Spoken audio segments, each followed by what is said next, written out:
I agree here. Talent is not the issue. I don't think it ever was the issue. Bad interviews, yeah, maybe. Again, who cares at this point? Like those are gone in the past.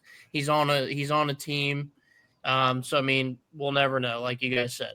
So the value is there. The way I view this, and I could be disagreed with here or wrong, but I view this as the NFL approaching it to avoid another Johnny Manziel because he had this weird hype around him, just like John. Now Johnny Manziel's I think was a higher. I mean, they were talking. He was going one. I mean, Shedeur was in that conversation too, but it felt like Johnny Manziel all over again. There's all this hype around it. Now, granted, Johnny Manziel did go way, way earlier than Shedeur did, but it just feels The like that. Browns. They wanted to avoid another Johnny Manziel, and they don't want to deal with the bullshit. There's literally a full documentary of Johnny Manziel telling you flat out, I didn't give a shit and I purposely did bad and I did not want to be in the NFL anymore. He didn't watch film, he didn't want to be there, and he made it bad to where Cleveland was forced to let him go. I think teams were scared of that, another situation of that, and they wanted to avoid it. That's how I view it. They wanted to stay out of a Johnny Manziel situation until Cleveland obviously ended up taking him anyway. And Dylan Gabriel is just a speed bump that they put in front of Shedeur. And it's like they're fueling his fire. Like, oh, hey, we drafted him ahead of you. Now go actually beat him like you say you're going to and like you were valued to do 2 days prior. Now go do it. That's how it looks to me. And I think that's bullshit. I think that sucks that he has to kind of climb some mythical ladder to get back to the top of where they originally valued him when in reality I mean, again, round two, if not higher. The only thing I awesome. wish that I was like scouting players during the Manziel era because like I don't know this to be true, but like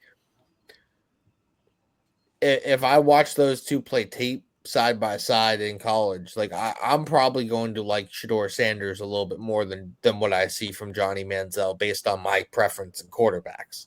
But I didn't like scout that class. Like I'm not gonna sit here and say that like I think Shedeur Sanders is a better prospect than Johnny Manziel, but like if I feel like right now if I watch the two, I'd come out saying that, but I haven't watched Manziel tape like that, so I can't. Johnny went into Tuscaloosa and got a dub. It was pretty awesome. Went into Tuscaloosa on coke and Jack in that That order. is true.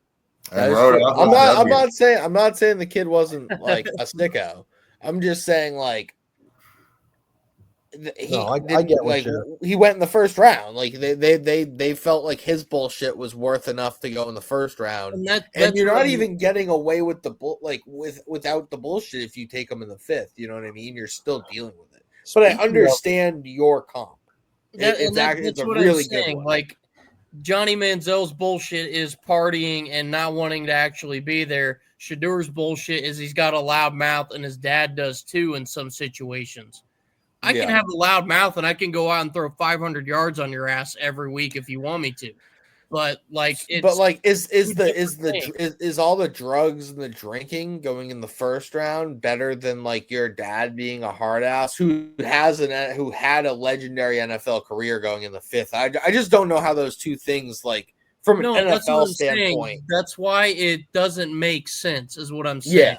They are avoiding a situation that doesn't make sense for someone that just talks a lot of shit. That's literally all it is he talks a lot of trash and he felt confident in himself.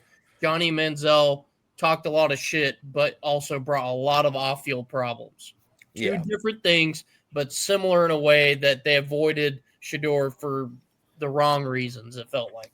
Yeah. I feel what do you think, Bahoogie? So yeah, I really liked a lot of what Nolan said there. That was very thought out, and Yes, and I do see the Manziel comparison is one that I have made a few times, and just the being like a superstar quarterback coming out of college and coming into the NFL. It's a totally different game. There's a few different angles that I look at it from. One of which is we were talking about his dad, Dion, and his dad is Coach Prime. And there's been all kinds of rumors like in less than the last year of him maybe making a jump to the NFL if there's a job that's available, and who those teams may or may not be. Any of the teams that would have been quarterback needy are probably teams that aren't that good and probably aren't that stable to begin with. And a lot of the teams weren't interested in bringing in a quarterback that would also bring around hit the buzz of his dad coming in to start coaching. Like the teams were not very interested in that, I guess. I heard the bit about the interviews not going well and him not really wanting to adjust. And he's like, this is how I am. This is how I play. And he didn't really want to fit other systems. But one of the pieces that really kind of amazed me the most about all of it was a lot of people who I consider smarter than me and or much more well connected than me in this football world, like the guys you see on ESPN, Mel Kiper, Todd McShay.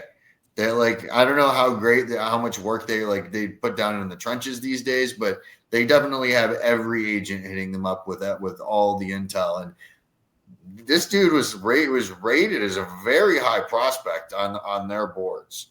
And there's definitely some. It looks like some sort of foul play. I don't know, and then when you combo it with him going to the Browns who had already taken Dylan Gabriel, it's like the most bizarre kind of landing spot combination. Wish the kid the best, but. It doesn't seem like a very the snap count's definitely going to be limited in training camp. Figuring that out is going to be a task. It won't be limited by week 4, my guy. Don't worry. Okay. Okay. So here's a follow-up question to you. To all of you, how long do you think Shedeur wins the starting job there? B, if yes, how long does it take? I think it depends on how the Browns start with Joe Flacco. I don't think Kevin Stefanski and Andrew Berry have an unlimited leash here. I think Haslam is probably the one who pushed the Shedeur pick. What? Oh, it was crazy. The dude in the outfield for the Blue Jays tripped over himself while he was looking for a fly ball. He fell, did a somersault, got up, put his glove out, and caught it. That is crazy. No look, really. He looked up kind of, but he was really just dude, I hope this is where the ball's coming down, and it right into his glove. Bastard. I think if Haslam's the one who pushed this pick, which is everything that war room would tell me when I saw the pick come in, if they start 1-3, 2-3, I think it's the Shedeur show for the rest of the season. And if they won't play him, I guarantee you he'll fire them and bring in a coach who will.